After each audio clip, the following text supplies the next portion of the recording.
The government is preparing to infringe on the jurisdictions of constitutional bodies by amending the existing legal provisions.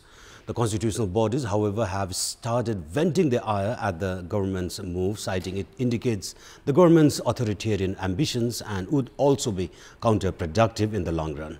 Good morning, I'm Amar Singh Pradhan and these are the headlines of the hour. Constitutional bodies start objecting to the government's attempt to cut down on the jurisdictions, termed the move authoritarian and counterproductive.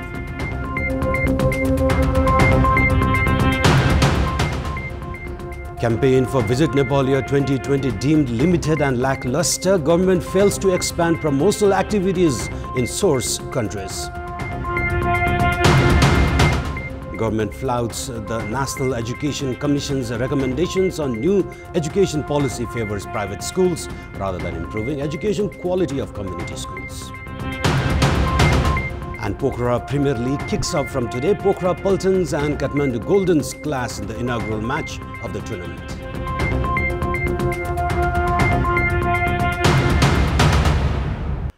The government is preparing to cut down the jurisdictions of constitutional authorities. Different constitutional bodies, however, have started objecting to the government's attempt to curb their rights in the pretext of legal amendments.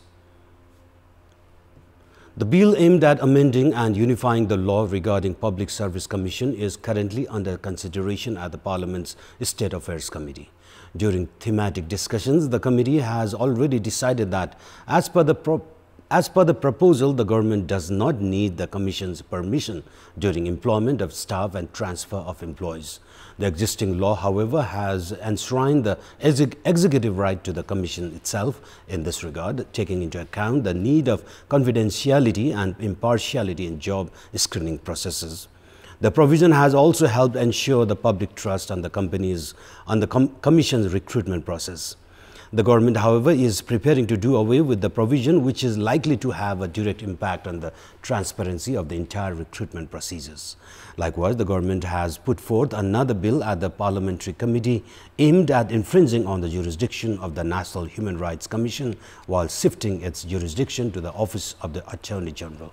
Another constitutional body at the government's target is the Office of the Auditor General, along with the Election Commission and Commission for the Investigation of Abuse of Authority, among others. All these instances indicate whether the government has been steadily intended towards accumulating the executive powers of all the constitutional bodies in a bid to embrace authoritarian measures. And moving on, the Secretariat meeting of the ruling Nepal Communist Party is scheduled to begin from 9 a.m. today. The Secretariat meeting, which was initially scheduled for Friday, was rescheduled to 3 p.m. yesterday due to lack of preparations. However, as co-chairman Pushpakamal Dahal sought time to prepare the political report, the meeting has been rescheduled for 9 a.m. today. According to leaders, an amendment to the party statute will be high on the agenda. The formation of Politburo and party ideology are also expected to be discussed. Likewise, the meeting is also likely to dwell on the government's performance. The meeting will be chaired by Pushpakamal Dahal, who was declared executive chairman last month. And we'll take a short break here for more news. Do stay with us. The new education policy that was publicized by the Minister for Education Giriraj Pokharel has drawn flack from within the ruling party for breaching the spirit of the Constitution and the recommendations of the High-Level Education Commission. The policy, which was endorsed by the Cabinet of Ministers on the 4th of November, was only made public after a month on Wednesday by the Minister for Education, Giriraj Pokharel. After the policy was made public, it has been found that the policy favors private schools and promises to protect their investments. It adds that private schools will have to provide free education to 10 to 15% of their students and that the government will monitor the implementation. The provisions of the new policy are contrary to the Constitution and the recommendation of the High-Level Education Commission, which had asked the government to convert private schools into non-profit organizations within the next 10 years. The Constitution has guaranteed free education up to grade 12. Meanwhile, the commission, which is chaired by the Minister for Education Giriraj Pokharel, has been alleged of concealing the report it had submitted to Prime Minister K.P. Sharma Oli for the past 11 months. Of the many recommendations, the report had suggested the government to introduce a policy that would make it mandatory for all government officials to send their children to community schools. The new education policy, however, has removed this recommendation. Earlier, Prime Minister K.P. Sharma Oli formed a committee under the coordination of Deputy Prime Minister and Defence Minister Ishwar Pokharel to review the draft education policy that was prepared by the Ministry of Education. The new policy comes in line with the recommendations of the committee.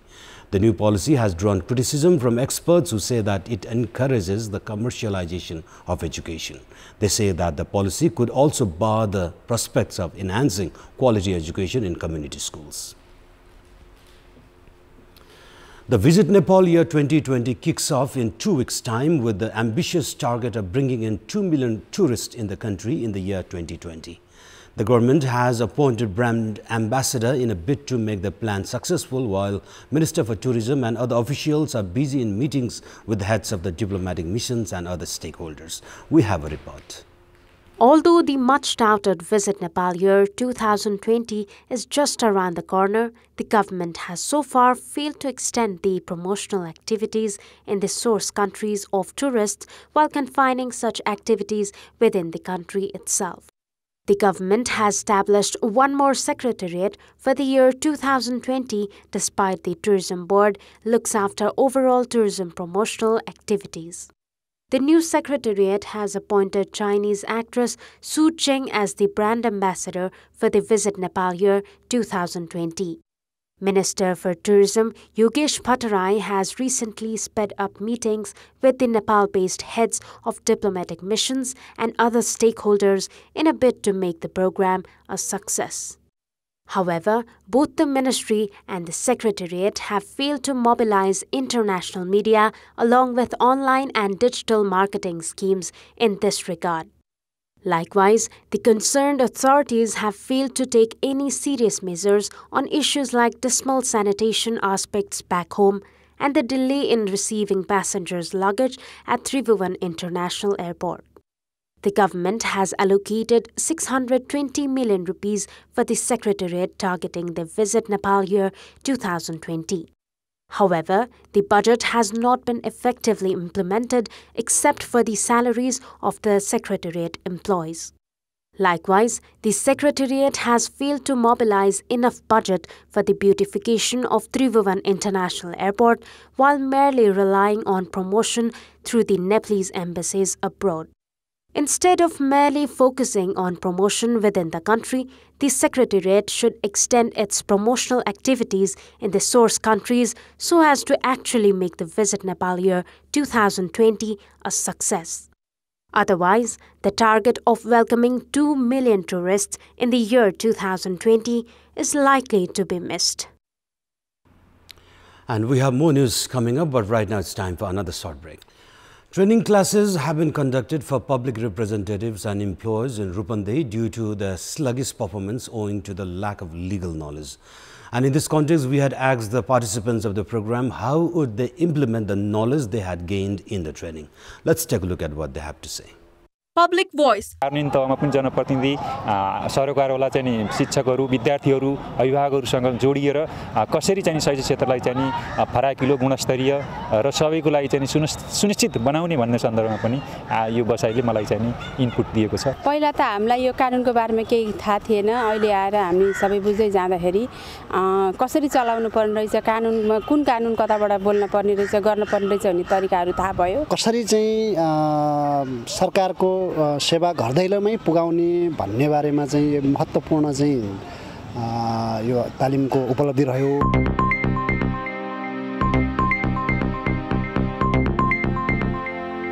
And now time for our segment Public Pulse, where it texts us with their opinion.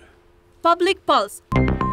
How do you find the new education policy? Your options are A. Promotes commercialization, B. Contrary to constitutional provisions, and C. Attempts to improve community schools. The voting for the question is on. Type in W, select your option A, B or C and send it to 34001 to share your opinion with us. And let's move on to sports update. Sports news. The picturesque Pokhara city is all ready to host its first match of the second edition of Pokhara Premier League. Defending champion Pokhara Pultons and Kathmandu Goldens will play the inaugural match of the second edition of the tournament today. The match is scheduled to begin from 11:30 a.m. at Pokhara Stadium. Although the tournament was earlier scheduled to begin from yesterday, it was postponed by a day due to adverse weather. This year, the organizers have planned to reward the audience with a cash prize of 15,000 rupees if they catch the ball with one hand. The organizers have also made free entry to the audience. 6 teams representing 6 cities, Pokhara, Kathmandu, Butwal, Chitwan, Bhairava and Biratnagar are participating this year. The winners will receive a cash prize amounting to 2.7 million rupees, while the first runner-up will receive cash prize of 1 million rupees. And with that, it's now time for our special segment, Around the World.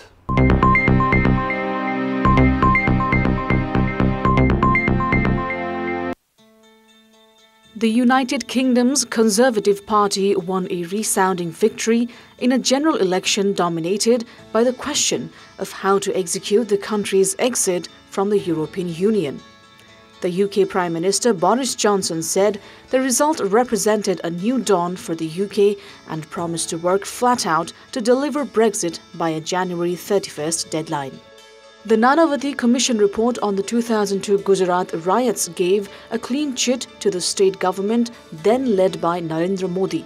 The report tabled in the Gujarat Assembly 5 years after it was submitted to the state government said action should be taken against the police who were ineffective in controlling mobs and did not show the competence necessary to do so. The Commission said there was no evidence to show that the attacks were either inspired or instigated or abated by any minister of the state. The riots in 2002 had killed over 1,000 people, mostly Muslims.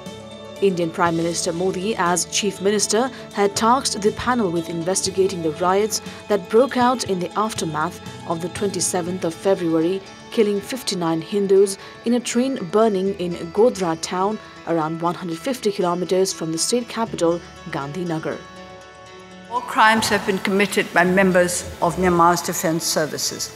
They will be prosecuted through our military justice system in accordance with Myanmar's constitution. Myanmar's leader Aung San Suu Kyi defended her country against allegations of genocide at the UN International Court of Justice in The Hague. The Nobel Peace Prize laureate responded to widespread claims that Myanmar committed atrocities against Muslim Rohingya. Suu Kyi called the case against Myanmar incomplete and incorrect. Thousands of Rohingya were killed and more than 700,000 fled to neighboring Bangladesh during an army crackdown in Buddhist-majority Myanmar in 2017.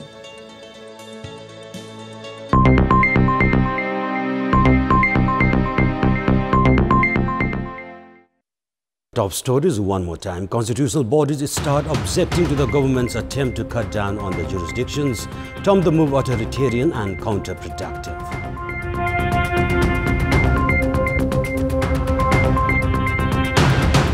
Campaign for Visit Nepal Year 2020 deemed limited and lackluster. Government fails to expand promotional activities in source countries. Government flouts the National Education Commission's recommendations on new education policy, favors private schools rather than improving education quality of community schools. And the Pokhara Premier League kicks off from today. Pokhara Pultons and Kathmandu Goldens clash in the inaugural match of the tournament.